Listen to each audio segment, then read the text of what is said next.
Hello students! In today's lesson, you're going to improve your business English vocabulary by learning some interesting verbs that are used in the business world. If you work in an English-speaking environment, or if you want to do that, you'll encounter a lot of words that you might not have learned in English class. So this video is going to teach you 10 business English verbs and how to use them. These words are also used outside business, so you might see them in news articles, for example. If you're learning English for your job or career, one of the best ways to improve your skills is to join my Business English course. Today's video has only 10 words, but inside my course you will learn hundreds of common business English terms and phrases that you can use in a professional context. Click on the link in the video or in the description to learn more and sign up for my Business English course. Okay, let's learn these 10 business English verbs. Number 1, restructure.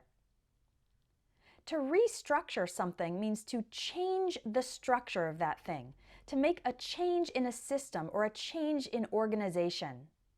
If a company is restructuring, it might change the way the different departments and teams are organized inside the company.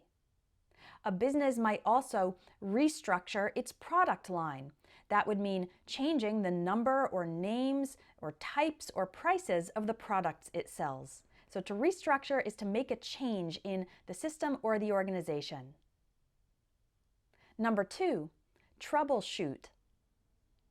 Troubleshoot means to find the cause of a problem through testing. This verb is often used for finding problems in complex systems like machines, electronics, and software. So if your car won't start and you don't know why, a mechanic would troubleshoot the issue and find the reason for the problem. Number 3, delegate. The verb delegate means to give responsibility for a task to someone else. If your manager has an idea for an advertising campaign and she asks you to contact some different magazines, then she has delegated that part of the project to you. She gives you the responsibility instead of doing the work herself. Number 4, gauge. The word gauge, used as a verb, means to evaluate or estimate. If a company is considering launching a new product, it might do market research to gauge, to estimate the demand for that product. When a company is hiring a new employee, the interviewer must gauge, evaluate, or estimate the skills of each candidate for the job. Number 5, recruit. Speaking of hiring, we have the verb recruit, which means to try to get someone to join a group or organization. A company might try to recruit people who have graduated from an elite college, meaning the company tries to convince those people to join the company.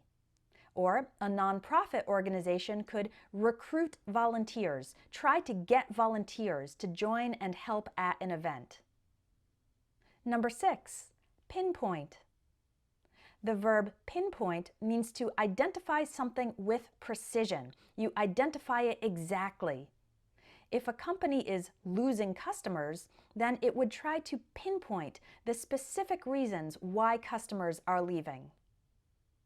Number 7, differentiate. Differentiate means to make it clear that something is different. If a business sells very similar products to one of its competitors, it would look for ways to differentiate, ways to show customers how their products are different. Number 8, expedite. To expedite a process means to do that process faster, so it takes less time than it normally would. For example, when you mail something at the post office, it usually takes a few days to arrive. But if you pay more for next day delivery, then you can expedite the delivery. You can make it go faster. Number 9, disclose. If you disclose some information, it means you reveal it. You make known something that was previously hidden or secret. The president of a company might refuse to disclose, to tell or reveal his own salary. Another example is if a company discovers some flaw or safety issue with one of its products, it should disclose this. It should tell the information to the customers so that the customers can stay safe. Number 10, optimize. To optimize something means to make it the best it can be. A business might hire a consultant to help optimize the company's procedures, make them as effective as possible.